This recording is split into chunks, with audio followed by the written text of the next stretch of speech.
Welcome back, everybody, to another fantastic episode of the Every Pokemon Episode Ever podcast. I am one of your hosts, Wrestling Chris G, and on the other line with me is the fiery one of the bunch. It's good old Dougie Fresh. Dougie, man, how you doing? I'm doing all right. That's good, man. That's good. So we just finished last week's episode. We're about to do this week's episode. How are you feeling tonight, Doug? How are you doing? Still fine. You're still fine. Still fine. He's like, let's just no talking. We're almost there. I see the finish line. Let's go. But all right. This week's episode is called The Battle Club and Tepig's Choice, or translated from Japanese, Battle Club, a mysterious Pokemon appears. You know, I'm going to go with the Japanese one this week. Yeah, I don't know. I mean, I think I'm just going to pass on it the whole way through, because, like, it feels like they're like, oh, these are two good names for this episode, but obviously they round into one idea. Yeah. So we're just going to throw them both on there. So this week's episode revolves around the third of the starter Pokemon. We had Snivy with Trip. Well, but did we really get into Snivy though? Well, he beat Pikachu's ass. Yeah, that's true. And he is Trip's Pokemon. But my counter to that is there is a Snivy specific episode coming up. Yes, there is.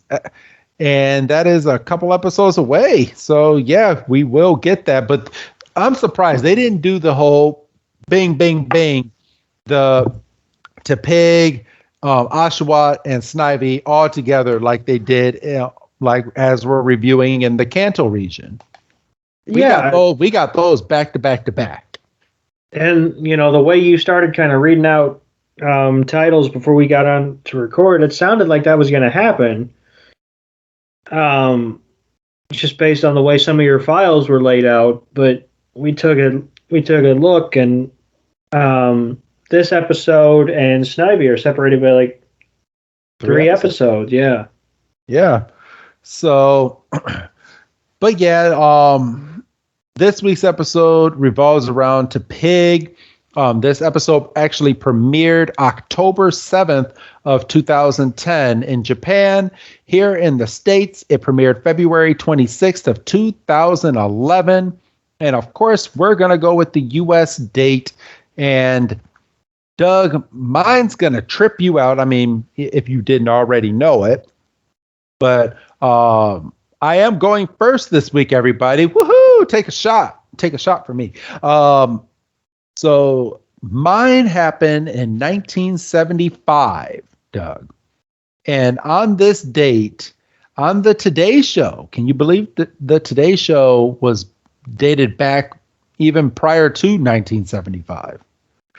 But on CBS, they aired a live kidney transplant on live TV. I mean, I'm sure they didn't get all gruesome and stuff on there, but they did a kidney transplant on live TV in 1975. Wow. Getting all up in there. You're just trying to have your Cheerios. I know, for real. Just trying that or your Fruity Pebbles. You know, I bought some Fruity Pebbles and ate it for the first time in like 5 or 6 years. It probably tastes like shit. No, it was good. Don't you lie to me. Okay. I do like me some Fruity Pebbles. I'll bet you do. Shut up. But it's like after the milk hits the Fruity Pebbles, after like 2 minutes, it becomes soggy. Like that's not a good cereal. No, it's not. So it's just, I mean, but it's like that with all, like with Cocoa Pebbles and Fruity Pebbles. But at least with Cocoa Pebbles, at least the fucking milk changes. Well, it changes with this too. Well, but it's not as appetizing as chocolate. It becomes like strawberry milk. Does it though? For the most part, I like to think of it that way, Doug, as I'm eating. I like to think of that's translation for quit poking. I hadn't really thought that far ahead. I do think of it that way, and that's the way that Jordan thinks of it. So that's the way that we're gonna leave it. But yeah, they did a live kidney transplant on the Today Show, so something worth remembering. I guess on this day. So Doug, yours happened more recent on this date. What happened on yours? Yeah, I mean that's the benefit of being towards the end of pardon me, the end of February. You've got a couple landmarkish things that are happening. You got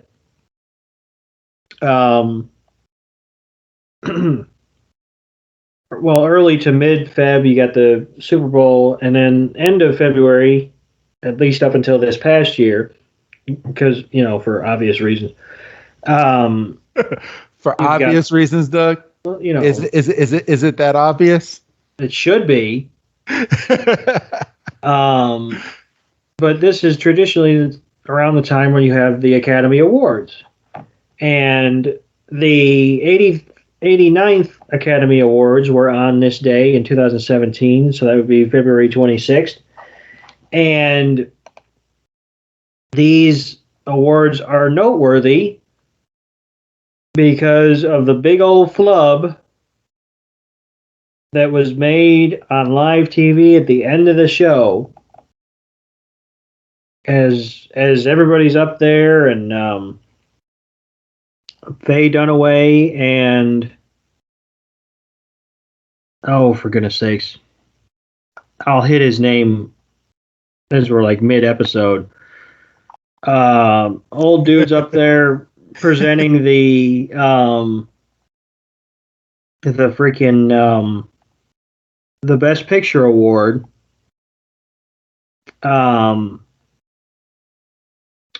His story is that backstage he was handed the wrong envelope.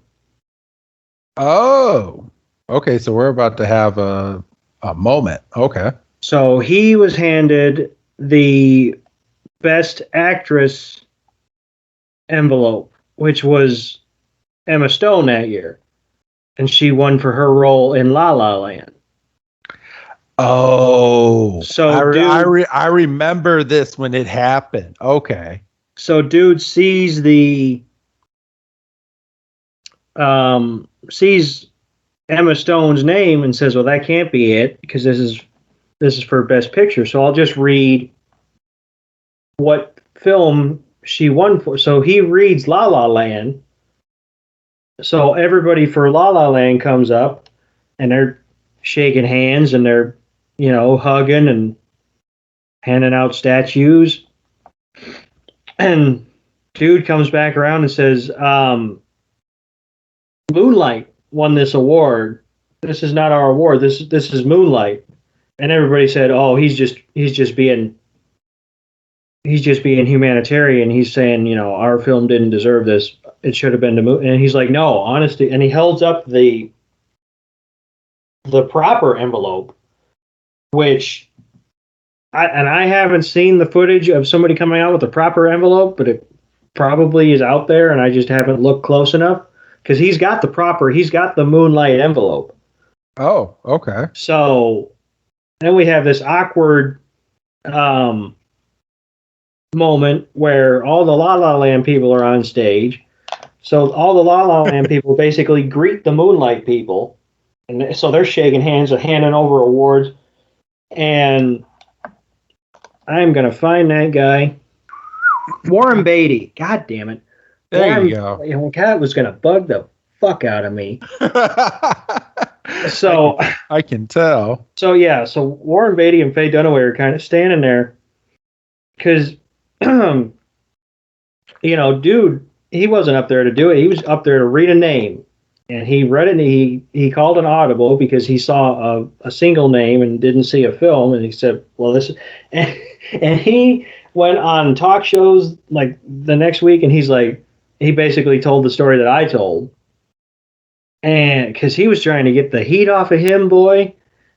I'm sure the heat was on him hard, but it's not his fault. No, he was handed an envelope before he went on stage and said, "You read the name." And he said, "Okay," and so, and it was funny because like I was watching the show, but I was also kind of scrolling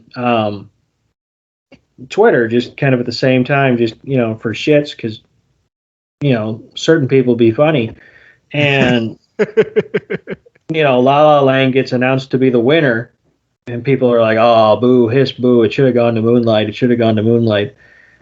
And then you're watching in real time as we go, "Oh shit! Wait a minute, what just happened?" We get and it's crazy, and the show goes off the air, and there's like 50 people on stage and shit, and that's all everybody was talking about for like a week and a half, and poor Warren Beatty got called an old fool, and yeah, it's not his fault. no, not in the slightest. It's the fault of the person that gave him the envelope, and I'm sure they probably lost their job that night. Like, listen, I was just reading a card. Yeah, they handed me a card, said read it. I said okay. I said, "Is the check cleared?" They said yeah. They said bet. So, all right. Well, that's a nice historic moment, Doug. Yeah. Thank you for that. So, all right. Well, are you ready, Doug, to get on into this week's episode? Definitely.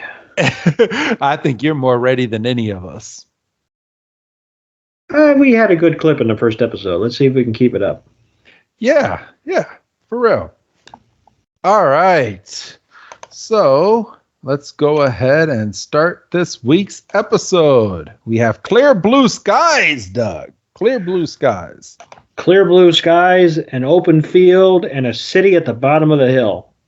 Yes. So, and Ash thinks that he is now in Stryton City. The site of the first Unova region gym. Yes. And he gets shut down immediately by Iris that they are not in Stryton City. And she just walks by. She just walks by. She doesn't break stride. She doesn't look at him. She doesn't open her eyes even. She's like, "You're such a kid. This is not Stryton City. Stryton City is the next town over." And what town does she say is? This is Accumula Town. Accumula Town. Okay. So Ash is sitting there. He's just been kicked in the nuts, and because he was all G'd up for a battle. Yes. And that's when Iris is actually helpful for once. Well, I shouldn't say for once. It's been 4 episodes, but still, prove me wrong. She brings up Ash's spirits and says that he can still have a Pokemon battle in this town, but he has to go over to the Battle Club. And Ash is like, "Oh, we didn't have those in Kanto." No. And she calls him a kid again, and then they just wander off into this Battle Club area. And I just... Why does she have to tear him down like Ash gets torn down by Misty? I don't know. It's starting to grate on me. I think it was starting to grate on you in the last episode, but she's like... Because Ash is like, "Oh, what's a battle club?" Which, fair point, might be self-explanatory, but she doesn't have to say, "Oh, you're such a kid." Like, you just established last episode that he's new to the region. Yeah, he's brand new, so just give him a break. Shut it. Come up with a new insult at least. Exactly. Like, how old? We need to find out how old she is. I think that was one of our pieces of homework for this week, and I think we both struck out there. I don't remember being assigned homework. Doug's like that was you, Chris. That wasn't me. I don't know.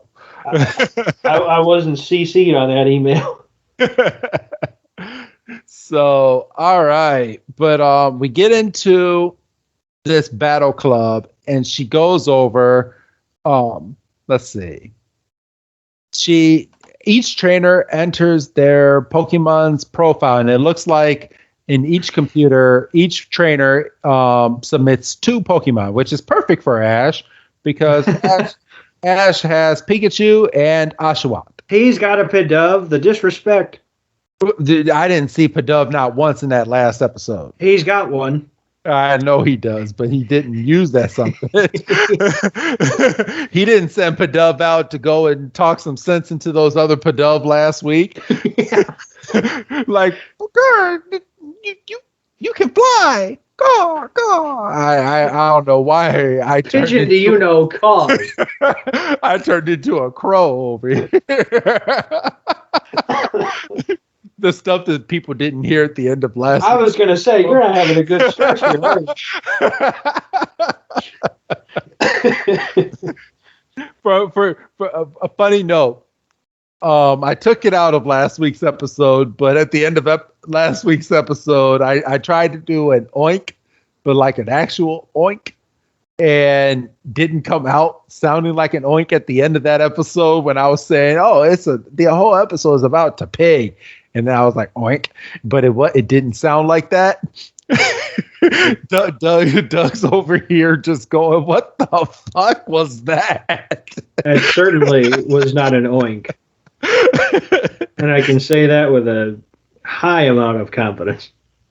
Oh, so all right, but Doug, I'll hand it over to you after they go over the 2 Pokemon, or well, one of these trainers only has 1 Pokemon. So after they register their Pokemon, so they register their Pokemon, and then we get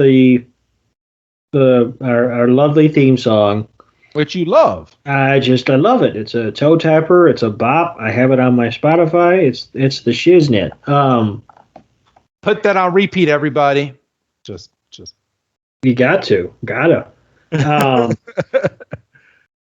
And so they walk into the battle arena, and we're about to start a battle between the evolved forms of Oshawott and Snivy, Servile and Duat. Oh, look at you. I was ready. So I was like, one of us has to have it. You took those names down. Good job. No, that's live finding on the air. That's like, don't give me too much credit. Yeah, don't give me too much credit now. These headphones still got to fit. So I didn't get the impression that these were the third and final evolutions. I got the impression that these were middle evolutions. Yes, they are. Well, I think so. I mean, just kind of looking at them. Yeah. I mean, Duat has some kind of derivative of 2, so. Well, I can do this. So yeah, it has 2 shells on it, but I don't think that that's the determining factor. I'm gonna go ahead and talk about this battle real quick. I will clarify whether these are second form or not, and I believe they are. Yeah, they are. Yeah, they're both second form. Yes. So, Servile launches the first attack with Leaf Blade, and Duat is using Water Gun, and this is not your daddy's water gun. No, it's a fucking strong ass water gun, and fucking Snivy got hit and is down. Servile, sorry. Dr. Juniper. Dr. Juniper, yes. And then the owner of I'm going to call it a fight club. Can we call it? I would say, I mean, obviously it's not as like nefarious as a fight club, but yeah, I mean, you know, freaking Iris called it a battle club. So I mean, So I mean, we have the right to call it that. yeah, I So, would say so. but he comes up and introduces himself to Ash and Iris and says that this battle club takes care of all Pokemon trainers' battles needs. And basically, I mean, it's a free place to come in and practice without feeling bad that you lost or that being happy that you won. It's a great training ground, is basically what he's saying. Absolutely. Which, I mean, why didn't we have this in our games growing up? I know we had the random battles, but there was I don't remember, unless you can correct me, Doug. I don't remember being able to go to a specific building and just battle random trainers at any given time. Well, no, I think you basically answered your own question with the random encounter stuff. I mean, I wouldn't have minded a battle club because at a certain point, I just started spamming the Elite Four to level up my Pokemon. Yeah, So, well, you want to know what they did? What they do now, Doug? After you defeat the Pokemon League, you can go back and rebattle the same trainers that you've battled previously, and you're given rewards for battling certain trainers throughout the game. So not only when you defeat the ending boss or the Pokemon League or whatever is the ending, that's not the ending anymore. Yeah, oh, yeah, there's more. And now with the Nintendo Switch, they have DLC content that they bring out. Like in Sword and Shield, there was two different islands that you can go to complete new tasks to extend the game. It was fucking awesome. Just that's want to not throw. bad. Yeah, not bad at all. Well, because it got kind of old just spamming the Elite Four to level up the 6 Pokemon in your party. So yes, so they definitely help you out, and I'm glad they did. And they just had a Pokemon. It's called a Pokemon Presents today, and they are remaking Diamond and Pearl into a Nintendo Switch version. And let's see. And then they got one called Pokemon Legends Arceus, which takes place like maybe it takes place in the olden days when Pokemon was very new. Like they just came out with the invention of the Pokeballs, and you can battle your Pokemon, or you can sneak up behind a Pokemon and throw a Pokeball and hope to catch it. And a wild Pokemon can chase you if you don't have any Pokemon on you. And it's a nice like idea that they have, and I'm really stoked to playing that game. Yeah, it sounds really well thought out. It sounds like it, and they gave a nice little. You have to watch the preview, but people are here to listen to us talk about this episode. Let's go ahead and continue. So it's at this point where Ash is like, well, shit, I can get in here and battle. So Ash goes in and he sends out Pikachu onto the battlefield, but Oshawott comes out of the Pokeball. Yeah, I really liked this exchange because obviously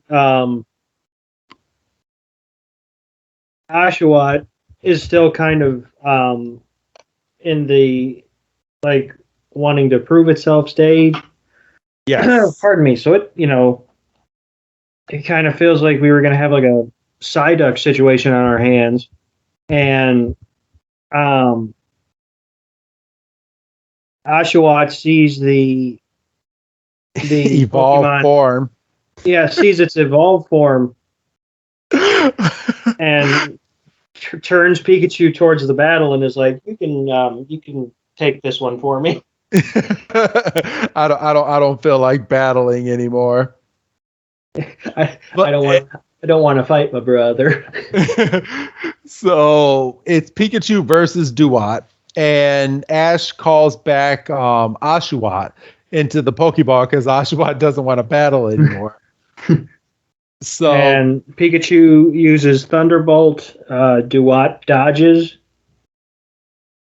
yes, and then Ash calls for Iron Tail and smacks the mess out of Duat. but Duat that's a strong Duat because Duat got right back up.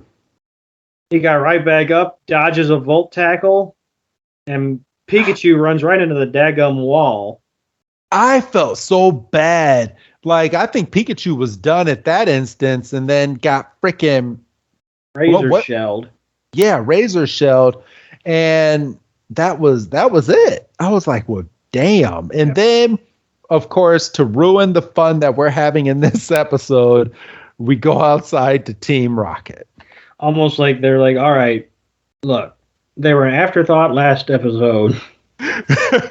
we gotta fix that. Yeah, and I don't know about you, but I was really enjoying that battle before Team Rocket came into the mix. I'm like, oh, we're actually getting a nice clean battle. Pikachu just ran into the wall and just got freaking smacked, and then they just bring me to a whole low with Team Rocket. Yeah, and Pikachu is not really having the best of luck in the region so far. No. So Team Rocket is breaking into this battle arena from the back door, and I want to take a look at this scene. So Team Rocket opens the door, and there's a black a shadowy figure. Yeah, a shadowy figure, and it's clear as day that it's a Tepig, but Tepig kind of jumps behind the box where you can only see the top of its head. So it looks like a different Pokemon. And it's at this point that Tepig jumps in James' face, scares the daylights out of him, and then hops out of the building, and Team Rocket then steps out, and the alarm goes off because they just set off the alarm for breaking in. And because the alarm got tripped, Ash's battle has to stop because, we're not sure at what level the threat is. So they call everything off and they say we got to focus on this potential breach. Yes. So we come to find out that there's been a breach in the security system for quite some time, so they had to set up some cameras. So now they're going back to go and check the cameras. Yeah, because one of the assistants comes out and says, "Oh, it looks like the mystery Pokemon is back." So, like you said, they're aware that this is a problem. Yes. And they say, "Oh, we get another shot to take a look." And Ash and Iris are hyped because they're kids and they don't know any better.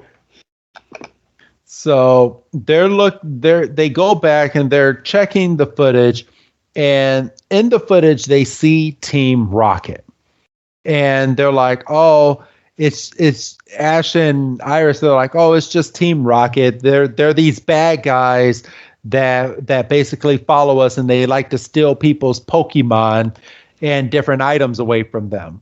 And then one of the other assistants is like, "That's not all the video caught. It caught this as well." And then he slows the video down, and it's like a small black figure that's flying through the camera at the speed of light. Like the camera couldn't even keep up with it because it was going so quick. Doug? Yeah, they're like playing like super slow-mo rewind, and they freeze it, and it's just a black blur just in mid-jump.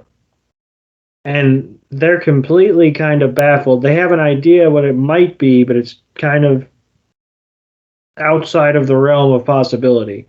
Yes. So Ash puts his Pokédex, pulls open his Pokédex, and he's like, "Okay, well, what oh, it could be this. And he pulls up an Umbreon, the dark evolved form of Eevee, which everybody takes and they just start running with. One of my favorites. I mean, I can't really say with too much certainty because I don't have an opinion on the newer forms. But at the time when Umbreon and Espeon came out, I was definitely Umbreon. Oh, you were? Oh, for sure. Okay. So it's at this point that they, like I said, everyone starts running with it. And they're like, oh, if we saw an Umbreon out here in the Unova region, that's a rare Pokemon. All right, everybody, leave out and go and find this Umbreon. So they all raced out, and the next scene that we see, they're taking rakes to bushes, which I think is kind of a mean way to find. It's kind of I don't know how mean it is, but it's shitty as all get out. Exactly. And we're just gonna poke this bush and see what pops out. So they're poking the bushes with rakes, and some of them are just looking into it, and they're just trying to find this Umbreon. But then off in the corner, we see Team Rocket looking around the building because they're just trying to get out of there now because their cover is blown. So now that their cover is blown, they need to find a way to get out of there until all the suspicion goes away. So what is their brilliant plan, Doug? Well, Jesse's brilliant plan is to paint Meowth to look like Umbreon. Pardon me, to lead the battle arena employees on a wild goose chase. Well, I was going to say that, or I was going to say a wild Umbreon chase, but I didn't care for myself, so I stopped. But yeah, basically to divert the attention so that Jesse and James can make a clean break, and then Meowth can figure it out from there. So it's at that point after they paint Meowth to look like an Umbreon. Freaking Meowth just goes over and he's like, "Hey, I'm what you're looking for," and then just starts running away and diverts everybody to go and start chasing him. And everybody drops their rakes. I mean, for what it's worth. Yes. So, I mean, what are you going to do when you corner that Umbreon? Well, you don't have any rakes to hit it with. Exactly. They weren't thinking, Doug. They were not thinking. They were blinded by the Umbreon. So they think they see Umbreon and they start chasing, but Ash and Iris have different plans. They put out Pokemon food around the building to try to lure whatever Pokemon this is back over to them. Which is not a bad plan either. No. Quite frankly, it's a little more humane. But I mean, I'm thinking at that point, you can get any Pokemon to come out. Well, and really, Ash shouldn't be critical because he's looking for Unova region Pokemon. He's just trying to catch them. Yes. So, but Ash runs away and he tells Oshawott and Pikachu to keep a lookout for any suspicious Pokemon that might come by to come eating this. But Oshawott, and I must have given him too much praise in the last episode as being smart, because as soon as Ash runs away, Oshawott turns his back to Pikachu, walks inside of the building, and just starts eating all of the food that they were leaving out for this mysterious Pokemon. He's housing that kibble, man. And Pikachu is going over to shaking him. He's like, stop eating this food. This food is not for you. And Oshawott goes over and with the flick of its wrist, picks up Pikachu, throws Pikachu into a box, and a bunch of heavy boxes come down, 6 boxes in one pan comes down and hits Pikachu in the head, knocking Pikachu clear out. He is down for the count. Yeah, and once again, I would like to say that Pikachu was yeeted by Oshawott into the boxes and gets completely covered by the last one to fall. And Oshawott looks over his shoulder and goes, "Eh," and sits down and just starts going ham on the kibble again. And for the second week in a row, you must have been doing more than backflips this week that they got Tepig as the Who's That Pokemon. Oh, bro, it's a streak now. I don't know what next week is, but it's a streak right now. Next week they're gonna have Mr. Mime. Shit. If they have Mr. Mime, I quit. So it's at this point that Ash looks like Ash is now around the building from where he laid out the food where Pikachu and Oshawott are looking. And he's looking over a bush and he sees Tepig come over and trying to eat the food, but can't. He can't, and we get a head-on shot of Tepig, and we see that it's filthy, and it's got a bit of rope tied around its snout, Yes, making it unable to eat. And just kind of, I mean, all we were missing here was that goddamn Sarah McLachlan song. Which song?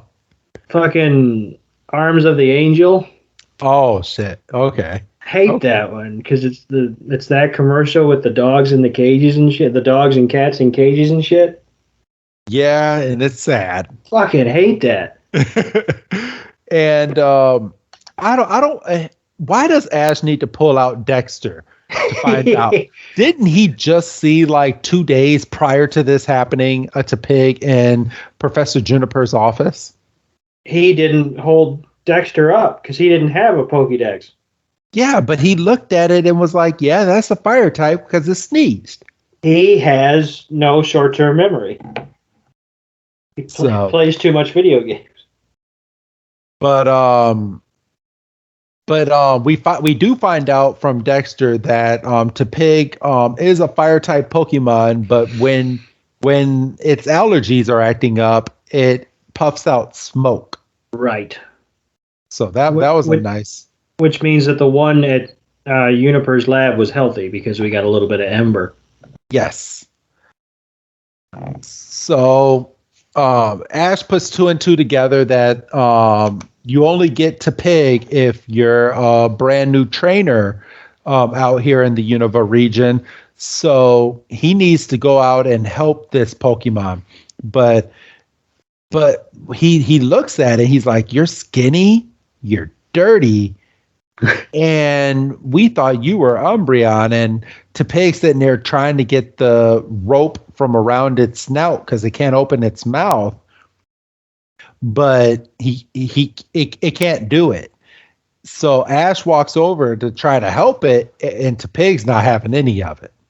No, because it's a well, and we find out later what's up with Tepig, but safe to say, without getting about 5 minutes ahead of ourselves, this poor little Tepig has some trust issues. Yes. But Tepig is running, and it finally, it gets cornered. And Tepig, he corners himself like by a brick wall, and Ash just runs over to Tepig and gets down, starts rubbing its back, picks it up. Tepig is not having any of it, and it's just squirming like a newborn baby.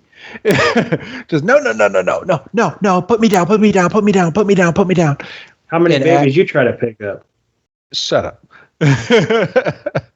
Well, okay, not a newborn baby, but it's like my damn daughter when you when you telling her no, it's not no, it's yes, stop it, put me down.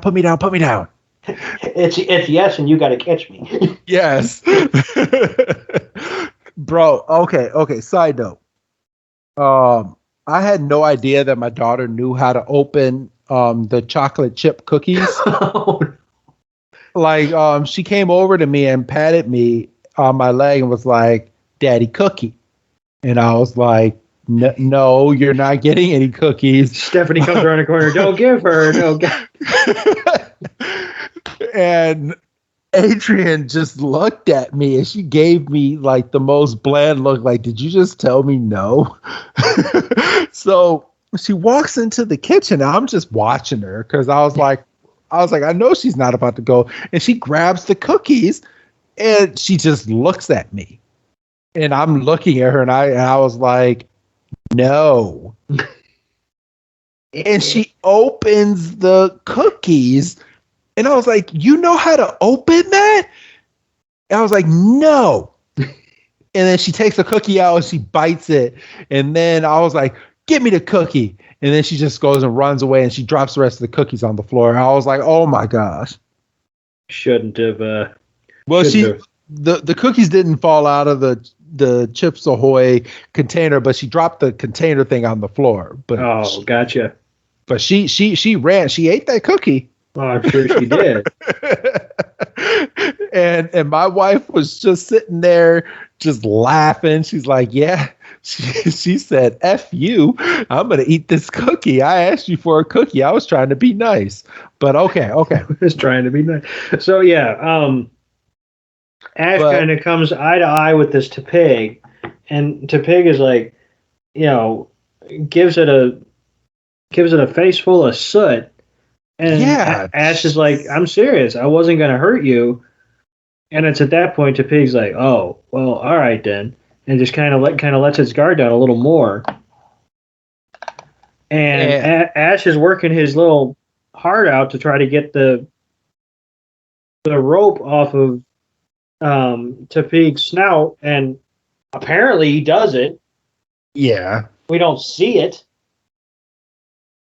But he gets it off, and then Iris sits down some of the pellets of food that it was trying to eat like 5 minutes ago, and Tepig is just going to town, and she's mesmerized. If you'll pardon the pun, Tepig is going ham on the food.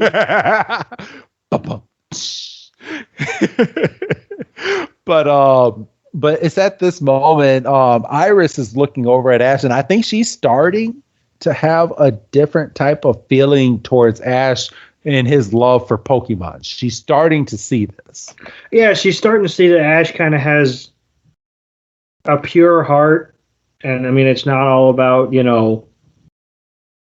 battling and catching and just getting badges and moving on. Like, he actually gives a shit about helping Pokemon, even if it's just a random, we're to assume up to this point, wild Tepig. Yes.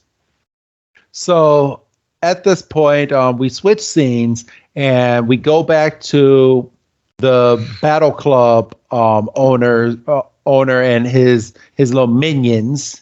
His associates, they are chasing Meowth down this road, who is now painted like an Umbreon.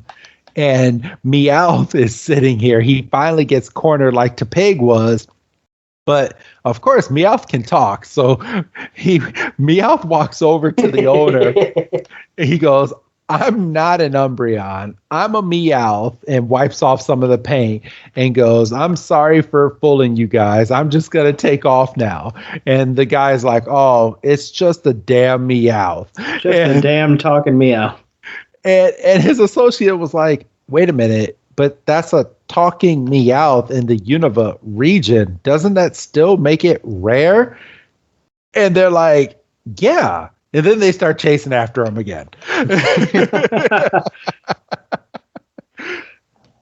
Well, and apparently this would have been the first Umbreon in the Unova region, so they were like over the moon, and they were like, we're going to end up in history textbooks, and Yes. And, like you said, but then we have the quick flash of, wait, it's still a talking Meowth. Exactly. But All right, so Doug, go over this next thing because I call Team Rocket complete idiots in this next thing because this was the easiest thing that they could have easily have done. Yes. So Team Rocket pokes their head in where Oshawott and Pikachu, Oshawott and Pikachu were, and they don't see anything. So Jesse is going to kind of keep watch, and James is going to go in there and kind of poke around, see what he can find.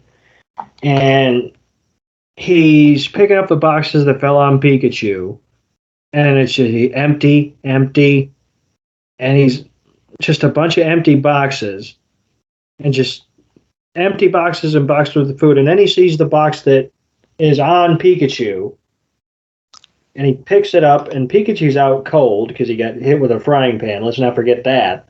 Yes. And Oshawott is just sleeping from being full from all this food over in the corner. Right. Not really hiding itself, just off in the distance. And Team Rocket's a little confused. They're like, okay, well, this is clearly the Twerp's Pikachu because it's the only Pikachu in the region. But why is it out cold in a box?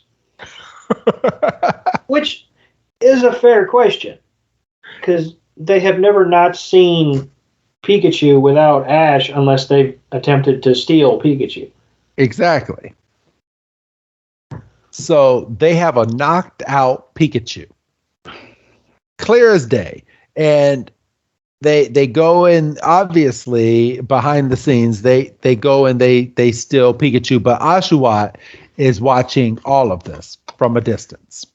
And, anybody that's watching this is kind of writing off Oshawott as somebody that was trying to usurp Pikachu's perch on top of Ash's shoulder. Oshawott is clearly being a team player because he knows that he's got to do something or tell somebody what's going on here. He's not, like sitting back, rubbing his hands, going, finally, I get rid of that little rat. Yeah. And then we go back to Iris and Ash, and Tepig is asleep on Ash's shoulder. And it's at this point where they explain that Tepig is the Umbreon that they're looking for. He had his snout was all wrapped up with with rope, and this is what has been going around in your little warehouse. And then the owner has a flashback. He's like, wait a minute, I know that Tepig. And he's like, the owner was here battling, and Tepig lost the battle. And when he lost the battle, the owner tied him up and was like, okay, I can't have a weak Pokemon anymore, so I'm just going to leave you here. And that the owner of the Pokemon abandoned this Tepig. There must be something in the Japanese world, because I'm having full blown flashbacks to Charmander.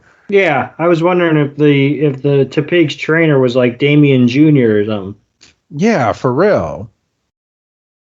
But we find out that when Tepig got loose from being tied to a post, that it must have accidentally gotten part of the rope around its snout when it was trying to get out, which is what tied its mouth shut. And he's been running around ever since trying to look for its trainer.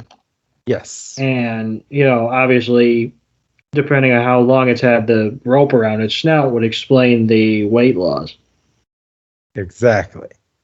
So we go straight from that to Team Rocket walking casually around the building. Jesse has Pikachu in a little sack over her shoulder. James is carrying the briefcase, and Ash is like, Team Rocket, what are you doing here? What are you guys trying to steal? And they just casually, because they know they got Pikachu, they're like, oh, we're not even in the stealing game this week. We're just here walking around. So toodaloo, and then Pikachu makes a noise in the sack. And Ash goes, "Who's that in that bag?" Duh. Oshawa jumps from around the corner and goes, Oshawa, Oshawa, Oshawa. And Ash is like, that's Pikachu. We need to go and help it. Then we get another rendition of this disjointed intro. And then we get the final commercial break. And then we're having a showdown between the God, what's it called? What? Battle Club. The Battle Club and Team Rocket, basically. Yes. So it's at this point where Ash sends Oshawott out to do water gun to go and retrieve Pikachu, but Meowth clicks a button from inside of this briefcase, and they have a hologram little ball thing that just forms around them and just levitates them into the air. Technology has evolved a little bit. I got images of Charlie and the Chocolate Factory when that happened. Think of the elevator at the end of that movie. Yeah, you're not wrong. So Ash starts running after after Team Rocket, even though Team Rocket's in the air, and then completely slips on Oshawott's water gun attempt that's on the ground. And then Tepig gets out of Ash's arms and wants to help. And Ash sends Tepig out with an ember. Yes. And the ember just blows the mess out of this air bubble. So how strong really was it? It wasn't that strong at all. And Pikachu was in the sack and just starts flying out of the air. And of course, we get the classic Ash catches Pikachu. And we see out of the cloud that was the bubble, we see Team Rocket flying towards the sun on hang gliders. And they got away. But they didn't go blasting off this week, Doug. They didn't go blasting off. They sailed away on their own accord. Yeah. So it's at this point where Iris walks over to Pig and congratulates him and calls Tepig a nice little cutie and starts pinching its cheeks. She's just, I don't know what the deal is. She's poking at Oshawott and she was poking at Pikachu and she wants Tepig. She thinks she can come over and just go. Didn't she tell Ash you can't just walk up and just snag Pokemon, even though that's what she's trying to do week in and week out? Yup. And Tepig is like, nah, I don't want to be with you. I want to be with Ash. I want to be with the fella in the hat.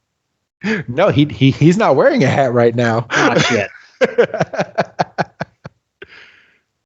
But the Battle Club owner walks over and goes, he sees a great trainer in Ash and he wants to be with Ash. After all he's been through, yeah. Yeah. So how does Ash get... Okay, please enlighten me. So when you abandon your Pokemon, you take your Pokemon and you bring it out of its Pokeball and you say, you're no longer my Pokemon anymore. I'm leaving. So when you walk away, that gives anybody else at that point ownership to be able to capture your Pokemon. We had the same debate with Charmander. I just don't get what classifies and what will make a Pokeball open if another Pokemon is registered to it. Yeah, I don't understand. I don't know. I mean, at least with Oshawott, they explained that this was the Oshawott that escaped from Juniper's lab. Yeah, and it had a specific Pokeball. But I'm sure this Tepig had one too. But okay, I don't know. There's only 2 minutes left in the episode. I don't know what to tell you. So, but yeah, we let's see. Pikachu gets asked by Ask, what were you doing inside of that box? And Pikachu explains that it got hit on the head. And Ash has no idea what Pikachu is talking about. He can tell. He can tell that he's saying something that he cares about, but he just can't make heads or tails of it. And then we get the closing scene with the narrator, but it's not the official closing scene because we actually get a nice Team Rocket ending. Doug, you want to go over this ending? Yes, we get a little bit of what you might. Well, it's not quite post credits because we haven't seen the credits, but we get a Giovanni on the screen talking to Team Rocket, saying they have their next assignment in Strident City. In Strident City, which obviously was where we're heading, and there's an area that needs to be investigated. This is the last line of the episode. Yes. So, and Team Rocket is there, and that's where we're headed. So I think that's what's going to happen next week, Doug. I would hope so. I would hope so, too. Otherwise, we're heading towards 20 minutes of filler. It better not be. But, all right, that's this week's episode. You ready to get on into our next segment, Doug? I believe so. All right. I mean, it's late enough. It's 12:06. So you were right. Around 12 o'clock. All right. So I have another Chilling Reign Pokemon booster pack, everybody. Let's go ahead and get this pack opened. Code and everything will be on the Instagram, everybody. Doug, my man, what is the energy card I'm about to look at right now? I'm going to take a complete shot in the dark and say Psychic. It's a Lightning. Ah, poop. So, all right. So I have a Lightning, a Dyna Tree Hill, Justify Gloves, Lucky Energy. What is a Lucky Energy? It says, as long as this card is attached to a Pokemon, it provides a normal energy. If the Pokemon is attacked to as an active spot and is damaged by an attack from your opponent's Pokemon, even if it's knocked out, draw a card. Oh, okay, cool. I got a Furfro, Venipede, a Spheal, a Crabrawler, a Golett, a Reverse Hollow Tessarina. I think that's how you pronounce it. And I have a regular Hollow Frostless. So, all right. They're decent. It's not, I would call this more of a dud pack this week. But yeah, I will post a snapshot of this. I'm sure the code's already used by the time you're listening to this as of right now, but I will put the code in the photograph, and first one that gets it gets it. So, all right. Dougie, my man, I think that's it for this week and this night. Well, it's it for me. I don't know what you're going to do. I'm about to go watch AEW. We're either going to be happy or laughing next week because me and you and a couple of our friends and my family, we're going to the United Center this Friday to watch AEW The First Dance with the anticipation that CM Punk is returning to professional wrestling, Doug. I'm with every passing day, I'm getting closer to saying, let him not show up. So we will see it. I'm sure we'll have something to talk about next week. I mean, I'm sure some of our audience is wrestling fans and knows what we're talking about. So I'll just go ahead and throw that out there. But do you have anything else to say this week, Doug? I don't think so. All right. Well, then say your 3.5. 3.5. Oh, I didn't ask you. Yes. Okay. So you give it 3.5 stars. Yeah. I'll go ahead and I'm gonna give it a half a star less, but I'll go ahead and give it 3 stars this week. Just because Team Rocket kind of ruined a couple of the battles that could have been a lot better. So I'm just gonna give it a 3 star. Very true. So, all right, everybody. Well, Have a good night, Doug. Say goodbye, Doug. Bye, Doug. And this is Wrestling Chris G telling all of you that next week is a gym battle, so you don't want to miss it. It's called Triple Leaders Team Threats. Have a good night, everyone.